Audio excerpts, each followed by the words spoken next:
Can you guys hear me? Hi, Brad.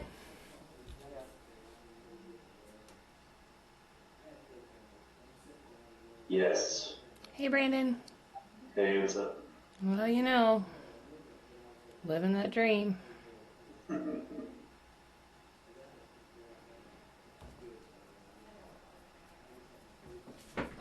gonna close my door real quick.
I'm just giving people a couple more minutes.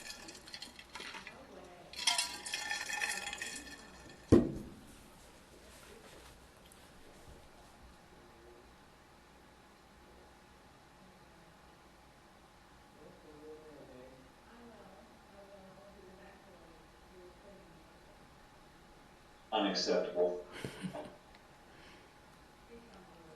Did you guys have a good Labor Day? Yeah, I had quite a few. I had like 3 showings yesterday. That's good. Had to get done. That's awesome.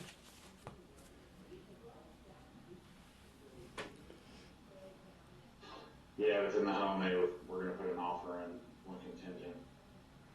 On one of them? Yeah. Awesome. Is that the first buyers? Huh? Is that your first buyers? Oh, no. Neato.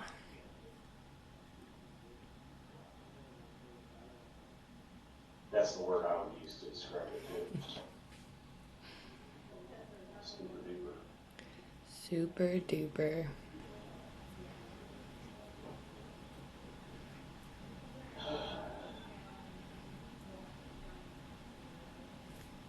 Well, I'm gonna try this Google Meets thing and see if it works. So.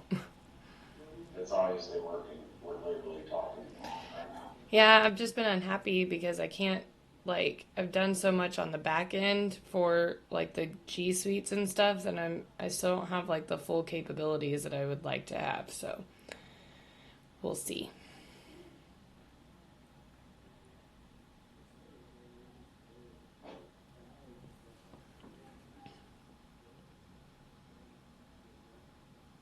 Yep.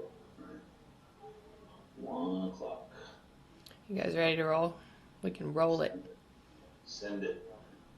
Okay. Well, thank you guys for coming back for part 2 of listing conversion. As I stated last time, I'm kind of running with new slides, which I'm super excited about because it's kind of updated material. But before we pick up where we left off, I just want to do like a little bit of a recap on some things from part 1. So first thing is be sure to have a process and strategy for your listing process. Next, be sure to track your key indicators of success and use those for your value proposition. Next, don't have a presentation, but rather a conversation to relationship. Accept the beliefs within this course. Not only does that help with your mindset, but it also gives you some conversational talking points to fall back on and some more confidence. And then remember that when you get into that conversation zone that you want to engage to deliver message to gain agreement. So you want to convey 3 things at that time, which is not all agents behave the same, and that you're kind of above that competition. and that you're there to actually help them. So engage, deliver message, and gain agreement. We also must find and agree on the most appropriate price entry point, and we each have roles and specific expectations within that conversation. So, yeah, I got Kyle in. Hey, K-Money. What up? Just missing a recap. So, right now is a great time for sellers to list their home, like we talked about last time. We are seeing numerous multiple offer situations and even sight unseen contracts written.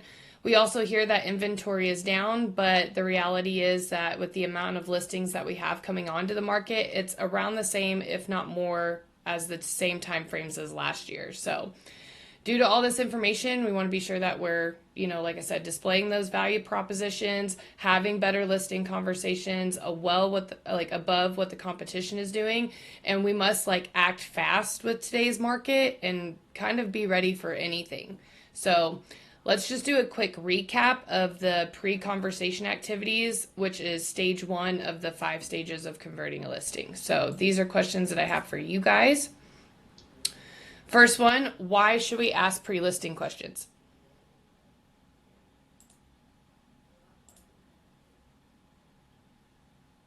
Anybody? To get a feel for to see if there's any information about the home that they didn't divulge or whatever to you that could potentially affect how the meeting goes. Right. The home might look great, then you find out there's septic issues, and we got a huge hole in our roof or something like that. It's kind of imperative. Right. It gives you the opportunity to kind of get all of that information ahead of time, ahead of that appointment. So being able to kind of dissect maybe some of their wants and needs ahead of time can help you. And like you were saying, Brandon, it gives you kind of a snapshot of what you're getting into. So definitely whatever pre-listing questions that you guys are using, beef those up. Think about additional things that you can add to them so you can identify wants and needs maybe ahead of time. Make sure that, both decision makers are there ahead of time so you're not getting lost in that he said, she said shuffle. Just specific things like that can really help you before the appointment. Why should we confirm all appointments?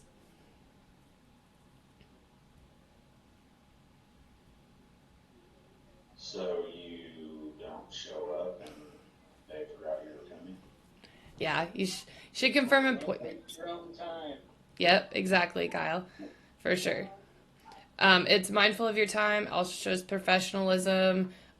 Make sure that you're doing it within the right time frames. Like if it's before 11 a.m., call the day before. Anytime after that, you can call the day of. And it just shows that you care and that you're willing to go above and beyond. What should you get, or why should we get on the listing channel? Does anybody remember what that means?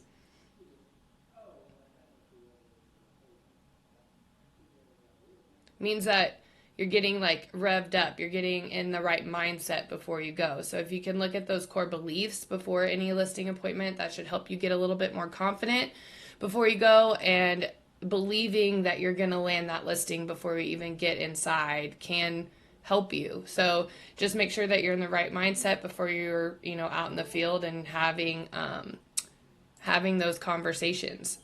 So, hey Corey, thanks for joining.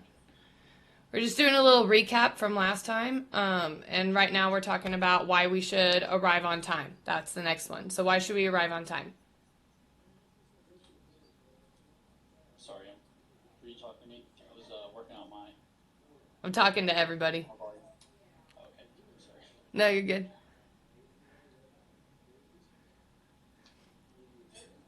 So arriving on time, again, just adds to those value propositions, shows your professionalism. Don't show up too early. Don't show up late, obviously. Offer to remove your shoes. All of those little things can add up to make a big difference. So that's why we talk about arriving on time. Remember, with arriving on time, don't park in the driveway, park on the street. Let's see, there's a whole bunch of other little things here. Ask for a tour of the home before you actually sit down to have that conversation. Offer to remove your shoes too. I mean, a lot of people don't even offer that. So just small little courtesies can add up to big differences. Why should you move towards the kitchen and the dining room after you kind of like do a tour of the home? Social setting. Mm-hmm. Keeps it professional. Like you don't want to be lounging on somebody's couch, right? Shows that you are treating your business like a business and you're treating their transaction professionally. So I would definitely always recommend meeting in a kitchen, dining room type area, somewhere with a table where you can sit down and actually have a physical conversation. So, also, one thing that I loved about James Woods that we got at his presentation, and I wanted to be sure to include it here in this recap, is when you offer to do a home tour, maybe consider his idea of including the sellers to stand outside their front door and have them wait there and kind of survey for around 60 seconds or more and ask them what they notice. And then, like, when you ask them that, just describe that that's kind of how long buyers have while they're waiting for their agent to get in the house and mess with the lockbox and stuff. So you might consider telling them to maybe spruce up their front door area or the outside a little bit because the buyers that are going to come look are going to have time to look at that, if that makes any sense. So I thought that was solid advice too. So let's keep going. Now we're going to get into stage 2, which is just the conversation. You've now been interacting with sellers and did a tour of the home, built some rapport, and now this is where you're sitting back down to begin that conversation. And again, from part 1, there's lots of dialogue in this class, but the only way for you to be confident with listing appointments and doing it is to practice it here. It's a safe zone here. So again, lots of questions around the dialogue that you have. So the conversational approach to be used is as follows, and we talked about it a little bit. Engage to deliver message to then gain agreement. And we want to convey 3 things. Not all realtors are the same. We must find and agree on the most appropriate price entry point, and we each have roles and expectations that we follow within this transaction, this working relationship that we're building. And you also want to remember to be likable and not arrogant. Stay curious and never imply that you know what's best for the seller. As the consultant, you're the option giver and not the decision maker. So, and also be honest if you don't know an answer to a question that they may ask. Say that you don't know, be honest about it, but that you're going to go and research it if you need to, and that you'll handle it. So that way they'll know that, yeah, you may not know the answer. You're human too, but you will go find that answer and you'll get right back to them. And that's all they really care about, is that you're just going to go find out and get back to them. So we want to set the tone and make sure that, we're asking a lot of questions, because the more questions that you can ask, the more information that you're going to find out, and have that conversation versus that presentation. Does that make sense? Anybody have any questions about that? Awesome. Nope. So let's talk about setting the tone. So setting the tone can be a hard thing to do. And here are some tips for setting the tone, kind of what it talks about on this slide. And the goal is to explain the process ahead of time and then get into each part with a little bit more detail. So kind of begin with the following to explain what you're going to go over. So first, thank them for the time that they've given you, and tell them that your goal is to be on their team and that you are all in this together. Transition them to wanting to know what their needs are, and that you're going to ask specific questions to help identify what they would like and desire in the sale of their home. After that, you're going to explain that you want to kind of uncover their needs. The next part is to agree on that price and use the market to your advantage. Say things like, the market controls the price, not me. Or that you are on their side and willing to work with them regarding price, but you are also equipped with tools and resources that will show them and provide that range and make things go a little bit easier. The needs and wants of your sellers are going to determine where they fall within that price range. And then after you discuss that, you're going to go over price and agree, and then you'll discuss how you will market their property and any rules and expectations. Basically just giving a snapshot of the whole process. You want to talk about things that are relevant to the market today. For example, Some common needs that are happening right now, like we talked about, is multiple offers and taking the time to explain how multiple offers work. Um, you may talk about things that might not be appraised correctly, or how to do with like movers and getting to their next property, just anything that is coming up within their specific needs or wants. You kind of want to identify ahead of time and give them kind of a snapshot. So Mel likes to talk about like any possibility to avoid any objection ahead of time. So that's why, like, you're trying to just ease their mind, face anything that they may be thinking ahead of time, so that way you don't face it down the road later when objections come up. So finally, at the end of it, throw in a little confidentiality statement, and maybe a statement about how they can be totally open and honest with you. Then begin kind of with their vision of a successful transaction, just what that looks like. Any questions about setting the tone? Do you guys do anything differently?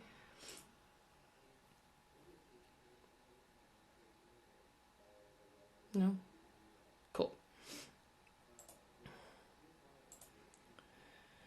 So before assembling appropriate plans and strategies, you must define the goal. So stage 3 begins with uncovering the seller's needs. And when uncovering needs, you may stay totally neutral. This is not the time to address or debate any kind of specific issue or need. You just want to stay neutral, and you're kind of like, I'm like Switzerland. I don't have an opinion. I just want to listen to what they are, and then we'll go from there. So I like how this material kind of gives you an example of how to do that, and they do it through considering a scale of 1 to 10. So have the sellers describe to you what would make the sell of their home a 10 for them, and then branch up to a 10 plus, and then maybe a 10 plus plus. This will kind of help you identify what's important and what can be compromised on. So when repeating answers back to the sellers, always use their exact words. This shows that you're listening, which is the most important part of the conversation. But right now, when we're talking about uncovering needs, I just kind of want to get your guys' feedback. And that is like, how are you uncovering their needs right now? What are you asking them? How are you doing it? Are you doing a similar scale? Nothing special. That's why I'm here. Nothing special. Well, I'm glad you're here, Kyle. Yeah. I mean, it's really good to kind of do a rating system, I think, because again, like I said, it'll allow you to look at what could be possibly compromised on and then what cannot be compromised on.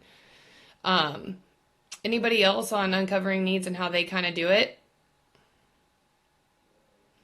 Are you communicating what's important and what might not be so important? I always try to stress to them the importance of pricing. One of the biggest things you can ask them is how much they need out of it. That's because that's going to set the tone and let you know out the gate whether they're going to be willing to work with you on an entry price. Mm-hmm. If they're just looking to, well, I need flat X amount of dollars, and if it's worth more, then we can do more, but I don't want to do it if it's not. That's going to be a big tell for you. Yeah, that you should give for that. Yeah, that's a great thing to ask too, Brandon, ahead of time. Let's kind of look at an example. So this is just kind of a real world example that they gave us through the material. And as you can see from it, on a scale of 1 to 10, with 10 being very desirable and 1 not being desirable at all, what's one thing that could happen to make the sale of your home a 10? Okay, good price. That's your what. Maybe needs $20,000 to put down on your next home. That's your why. You want to feel like we made a good investment. That's your why. So being able to dissect it to your what or your whys or your hows also helps. And then after it goes through that, then it's, okay, well, of those 3 things, what's one thing that you could add to make it a 10 plus for you? Well, I would need a quick sale. Okay, so you want to be out of your home in 60 days. That's your what. Building a home and don't want to have 2 payments. That's your why. And then doing that 10 plus, that question, market and promote our home in a professional manner. Your what? Prior agent didn't promote the home. That's why they want more promotion. Did not advertise in magazines or hold open houses. That's another why that could come up. So you must just get a thorough like understanding of their needs. And that's why I really like how it does this scale. And you can even do this, like we were talking in part one about how you could take some examples that we've seen from other professional agents like James, who would kind of ask these questions ahead of time in their pre-listing questions so you can have a better understanding well before you walk into that appointment. So you can incorporate them there or face to face and in person. I'd also recommend like his other example about getting like their kids involved and doing like a kid type questionnaire as well. That really shows that you care about the whole family and want to engage everybody. So you could come up with something creative that way too. But just uncovering needs is just vital for you as a real estate consultant. At some point during this process, the seller may say, is this really necessary? Do I have to do this? And you need to answer to that question. What are you guys kind of saying now? Does anybody ask that now? Ask specifically. Yeah, like about any part of your process. Like, do I really have to do this or is it necessary? What are you saying to that? Or what would you say? It's getting as much information before any meeting and during the meeting is that's the most important thing you can do.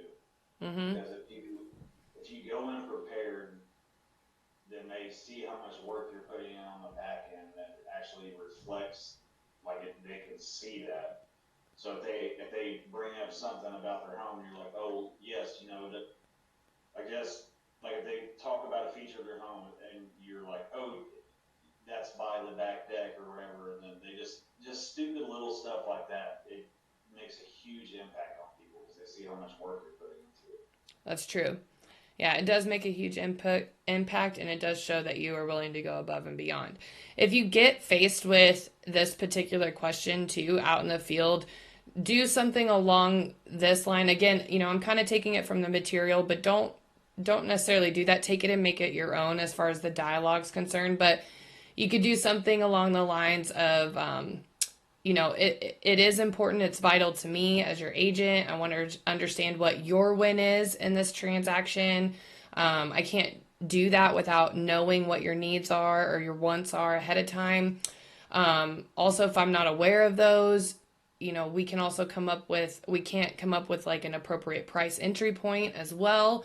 I promise it won't take long. It's fun. Just something along those lines to get kind of around why you have that as a set process within your business structure. Does that make sense? Let's talk about staying curious. So, like we said, we wanted to make sure that we're asking lots of questions.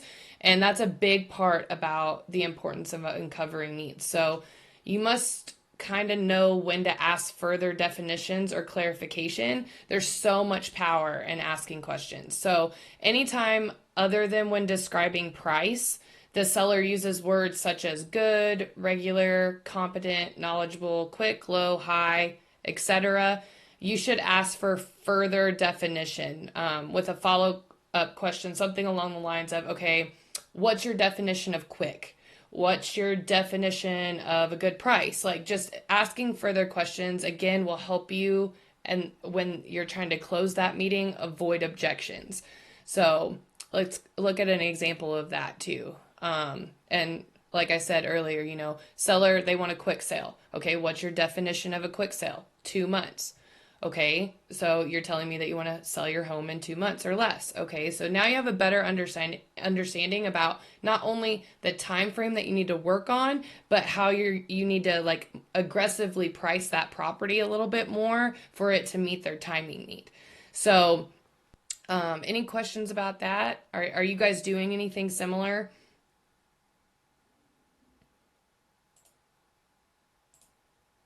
This is hard. I kind of have to bounce between two screens. So if you guys are like waving at me, I might not catch it. Yes, I do that for sure. Saying, if this sale was to go perfect, how would it go? Mm-hmm. So that's a good way to also kind of get their bottom dollar amount. That's awesome. Yeah, I'm glad to know that you guys are doing it. So let's look about now that you've uncovered those needs, however you're doing it. Again, I recommend kind of the scale or an idea like it. Let's talk about prioritizing them. So after you know or get a gauge for what they need or what they want, you know, prioritizing allows you to communicate back to them that, again, you were listening, and it gives you the idea of what's going to be compromisable and what isn't. So always address their number one priority first. And once you are done and have an idea of what those needs are, you may consider breaking so you can take those needs and adjust for your pricing. Or you can just go straight into your pricing if you're prepared ahead of time. We talked a little bit about that in part one because agents do it differently. Like Mel, that's just a part of her listing process is when she goes, she breaks it up kind of into appointments sometimes where she'll uncover all their needs and then set an additional appointment to come back to go over pricing and things like that so she can utilize that information that was given to her.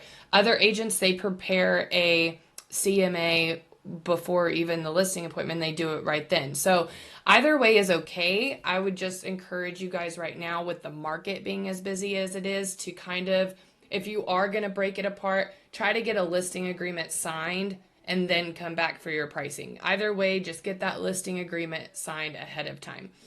I would also encourage you guys to pay attention to your surroundings with that particular example also, because with us seeing so many sight unseen contracts written, people or agents are leaving that particular property and then getting hit up by neighbors even right now to do a for sale by owner. So just be really mindful about your time and your presence and making it work for you to get that listing agreement signed. Does that make sense? Any comments or questions on that? What are you guys doing now? Are you guys doing CMAs at the initial appointment, or are you coming back?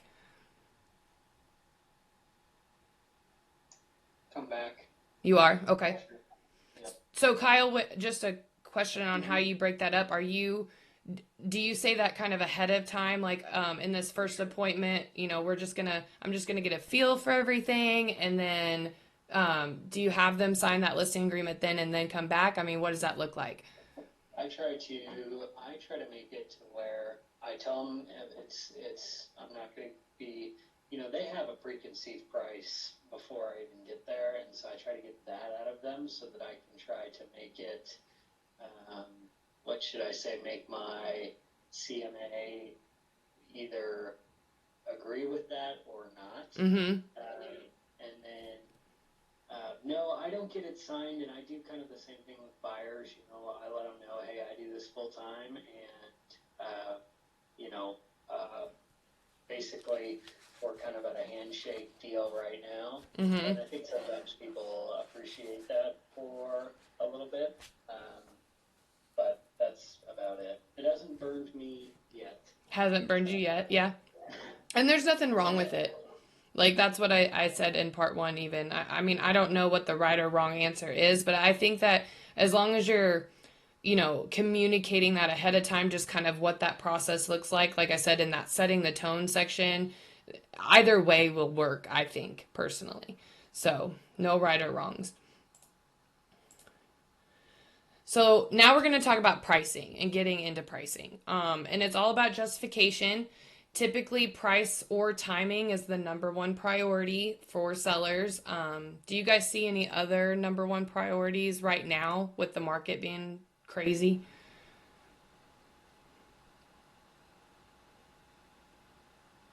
No? It's okay. Biggest thing when it comes to pricing is just don't overwhelm your clients with, this ginormous 40-page CMA that shows multiple pictures of homes being sold. Instead, kind of present 3 basic summary pages that summarize comparable homes that have sold and comparable homes that are active and comparable homes that are expired. And again, we get into this a lot with our pricing bootcamp class, which is coming up. Our first part's on this Thursday, and then we'll kick it up again on Tuesday. But we dive really deep in this, and we give you guys some examples and let you practice like with a mock one. But again, keep it short. keep it kind of to the point, and not overwhelming. There's no right or wrong, because we have some agents that want to do expireds and some agents that don't do expired information. But there is a lot of value to that. So I highly recommend that class. And let's just kind of talk about that right now too. Kyle, you were talking about how you come back for pricing.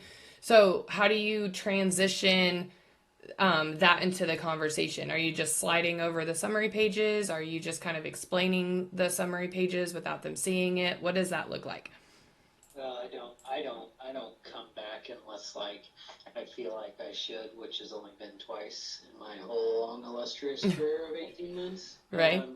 But no, I just go meet them, hear about the house, try to get them to talk as much as possible without making it obvious that I'm trying to get them to talk as much as possible, Yeah. and then send them, kind of like a little CMA for them to look through, and then text them when it's been there, and then go from there. I mean, that's about it. So hopefully one day it'll be better. My listing deal will be better, but that's what it is right now. Well, that's not bad. That sounds really good. What are you kind of saying about the market? This to anybody. I'm not just picking on Kyle, but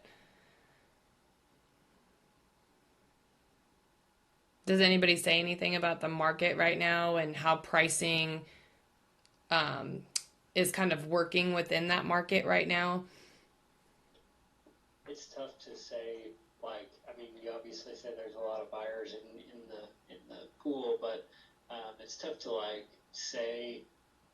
What should I say? It's tough to say that oh, your house is going to fly off the shelf because now you've set the expectation of really screw yourself in a couple of weeks. So, anyway, I'm really I'm really glad that you brought that up, Kyle, because I like to talk about that in this class too, and we get into it a little bit, but don't ever like hold yourself to a specific time frame. Like and we're going to talk about that now too with like FSBOs and expireds. A lot of the time that'll come up when you're talking to FSBOs and expireds too, and never just say, oh yeah, I can sell your house in 2 weeks, because then if it doesn't sell in 2 weeks because of a market condition or something, like Kyle said, you're really setting yourself up for some objections through that line. So when we're talking about FSBOs and expireds, how are you guys doing pricing, like transitioning into pricing and that part of the conversation with them? Is it the same way that you would do a listing, or is it a little bit different?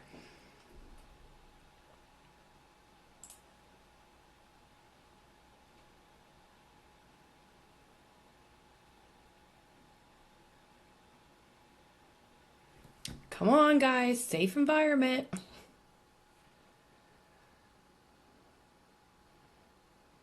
Sorry, I had my mic muted. I was trying not to talk the whole class.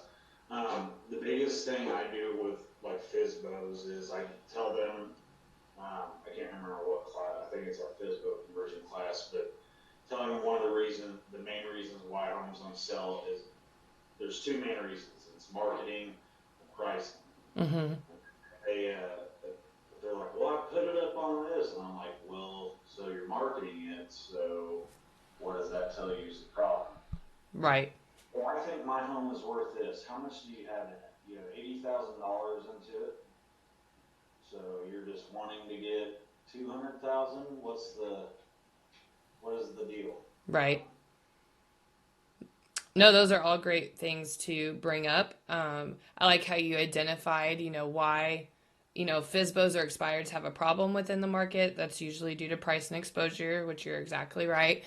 And then just explaining kind of why that is the way that it is. I mean, there's essentially no difference between FSBOs or expireds and then a typical listing conversation. You just want to make sure that you're educating, because the whole purpose of it is leading those sellers down the path of self-discovery. They don't know what the market may be doing. They don't know, that pricing their property a little bit more aggressively will get them a shorter time frame. Just things like that just show that you know what you're talking about. You are the agent at the lake that they want to work with, and that you have value in this transaction. So, well, that goes back to, I know one class me and Kyle had talked about it, about like when you do like a CMA on a property, you give them a range, but then but in that range includes, say, okay, so I'm going to give you, this range.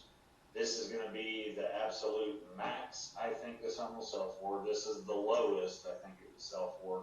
And then right there in the middle is you have your sweet spot, so to speak, your real price range. What are you wanting to do? This is what I'm giving you with the information I have brought to you for your request.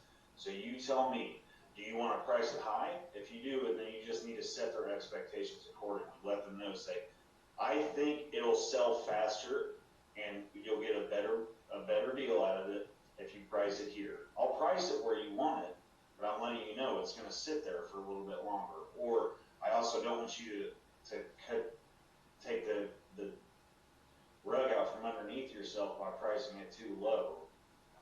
So that's kind of the big thing, is just making sure that you set their expectations and their price accordingly. Yeah, I don't think that I could have said that any better, Brandon. That's absolutely right. And then once you present that range, that brings us to this next slide, is just agreeing kind of on that justifiable list price.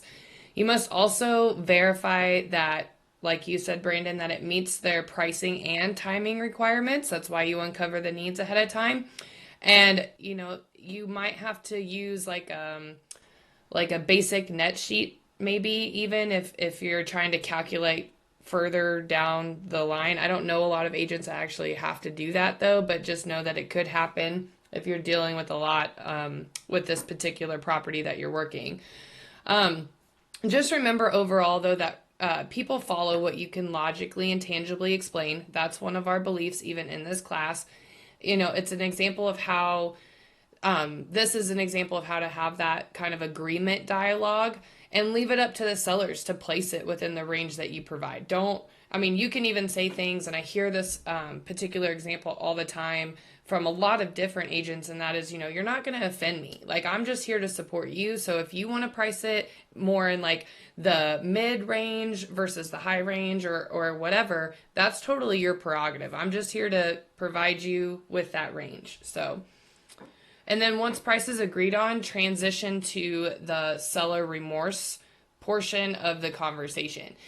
Are you guys, with this agreement dialogue, before we go to that seller's remorse, are you guys doing anything like that? Are you saying maybe if they're not particularly happy with what that range was or what you guys agreed on at price, are you doing something like, well, share with me why you feel that way? Like, tell me why you feel that way.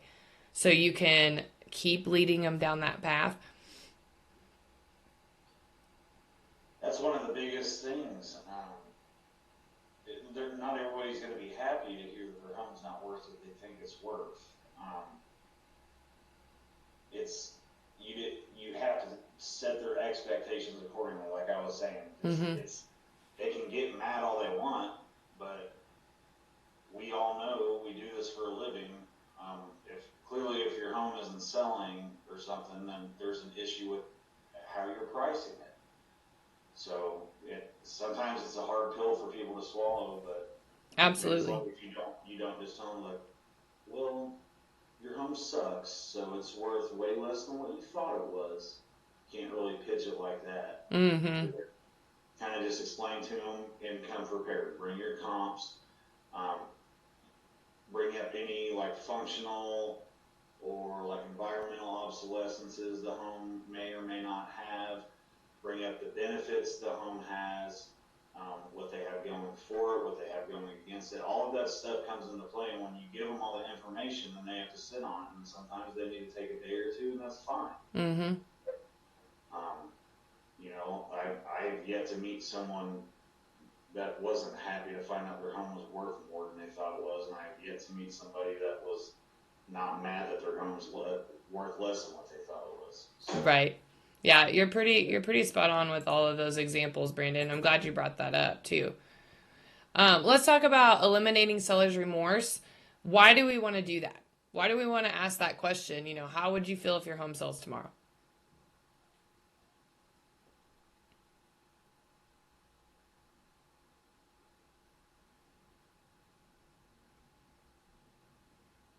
Again, it goes back to just preventing objections ahead of time. So you're dealing with people's like probably most valuable asset. And that's also an asset that they've lived in. They've created memories in. They have just built a whole life within this property. So there is going to be some seller's remorse. It's a hard transaction to do most oftentimes because people are not only attached because of a monetary value, they're attached on an emotional level as well. So being able to ask this question, how would you feel if your home sells tomorrow, just overcomes objections ahead of time. And again, gives you that opportunity to continue to explain and add value to that conversation. Most agents aren't doing this. They're not sitting their clients down and asking this or even caring about, what happens if it were to sell tomorrow. And in today's market, that's happening all the time. People are listing their property, and by the end of the day, they have numerous multiple offers on it. So it's a really good, valuable question to have in your toolbox, especially within this market right now. And like I said, the message, that we want to have with this is now that you've selected the price, we really shouldn't care when the right person sees it, as long as they see it within the time frame. So therefore, if someone's ready and able to pay for your home and they want to see it on the first day that it's on the market, we should expect an offer. We can't control when the right person sees it. We can only control if they see it. So if the right person sees it on the first day, this means that it was priced right this means that it was not priced wrong, and it validates that you priced it right. So you can also feel free to draw, maybe on a piece of paper, do that small house, big house example, or write it on paper. Just sometimes people need visuals. So you can sit down and maybe do something like that visually to get them to understand how that works for eliminating their remorse. But once the remorse is addressed, transition to the roles and expectations part of the conversation, which goes into the mutual expectations first. This is important because it shows what value you're going to bring to the table and also what they need to do to sell their home, especially within their wants and needs. So the point on this slide is, I feel you have the right to expect from me in my role as your selling consultant, and then you're going to hand them their roll sheet, or the roll sheet for you, which is right here. This represents all that you're going to do for them as their agent. Feel free to add or subtract from this particular example. You can take it and make it your own. But it all is stuff that we should be doing and we should be focusing on for our clients. Do you guys use any roll sheets right now?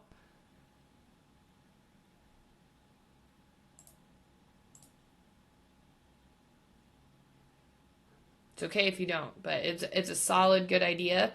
And then once you go over this, your role as the agent sheet, you also maybe want to consider a marketing and promotion. And this could be something that you even put into like your listing packets that you have, or your listing folders, whatever you're utilizing as the material that you take with you.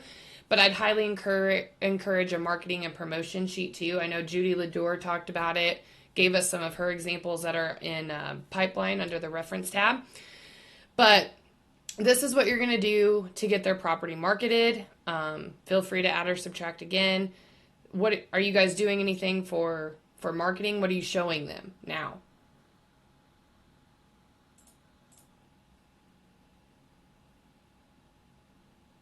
Are you doing anything creative? Anybody doing videos? Anybody doing anything like that?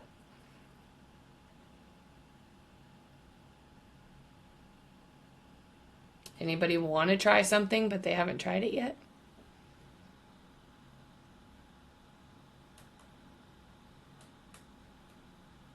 All good.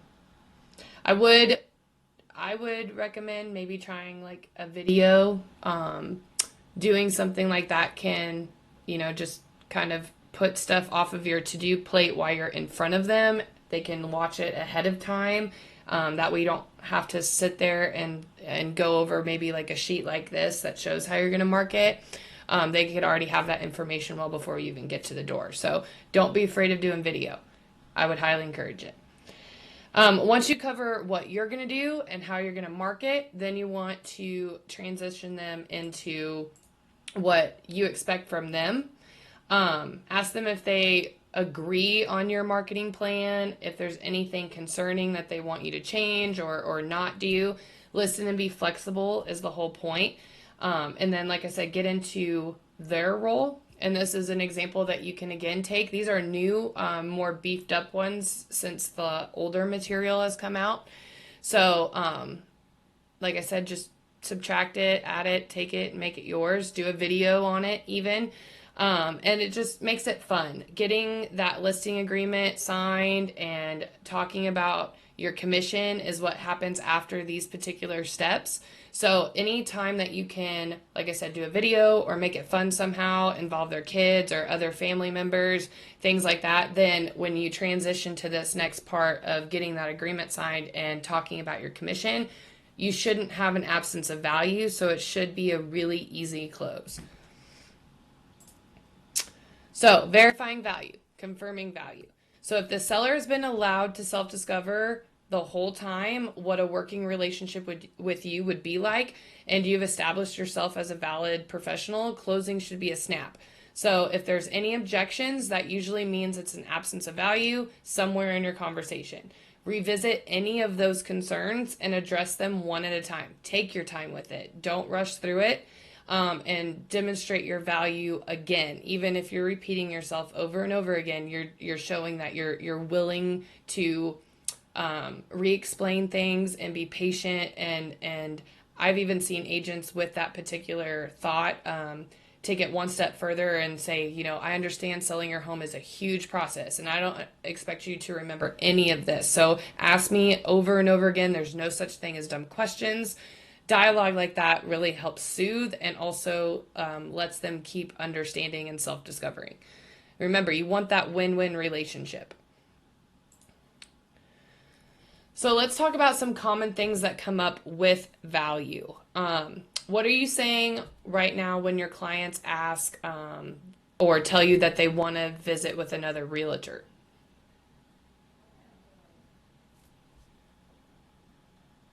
I encourage that you visit with another realtor.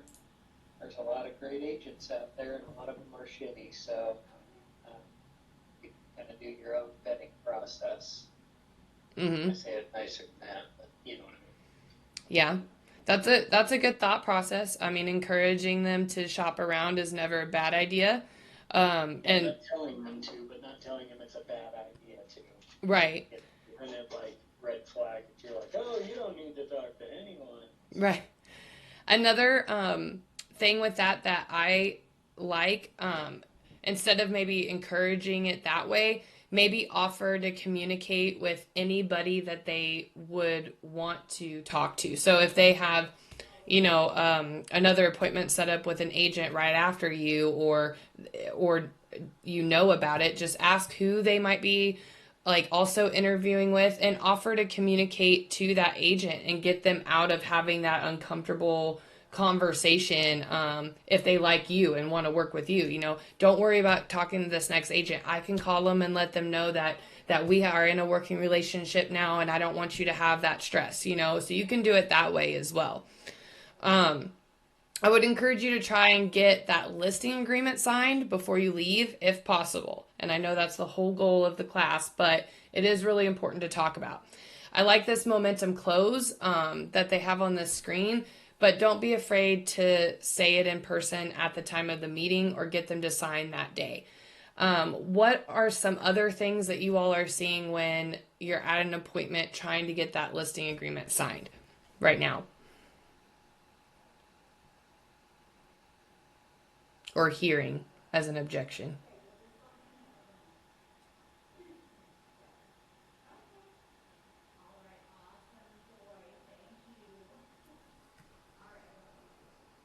Come on. I know you guys are facing objections out there.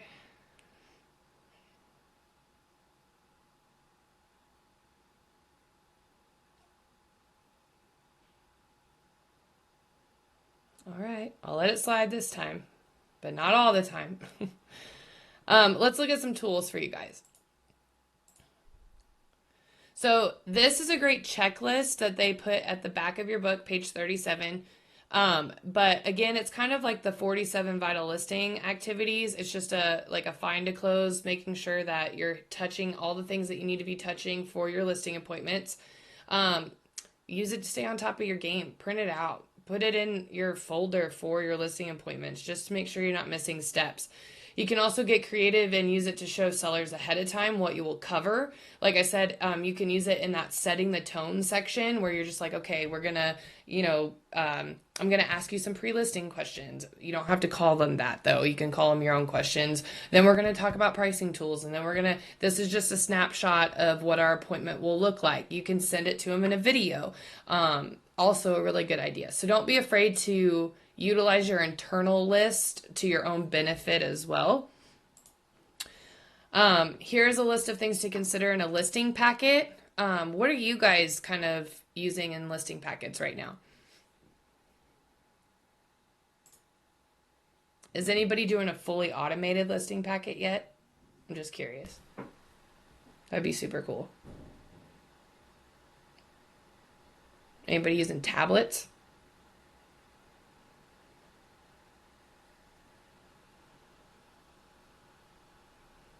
No problem if you aren't. Just good ideas.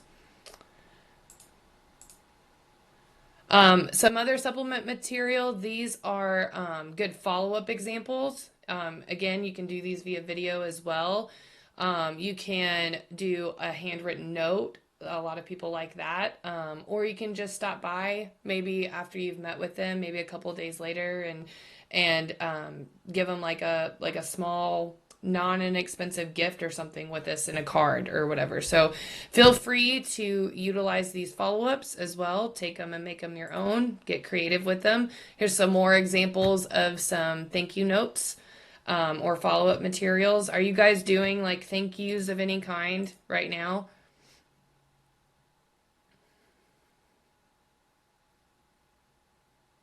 You guys are killing me. You must be on the phone or something. Do you guys have any questions about part 2? Facing anything, thinking about anything with listings, struggling with anything with listings?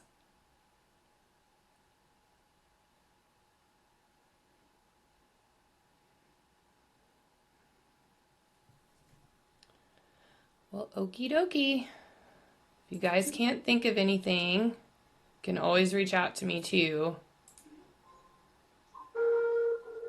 All right. Thank you. No problem. Have a great day, guys.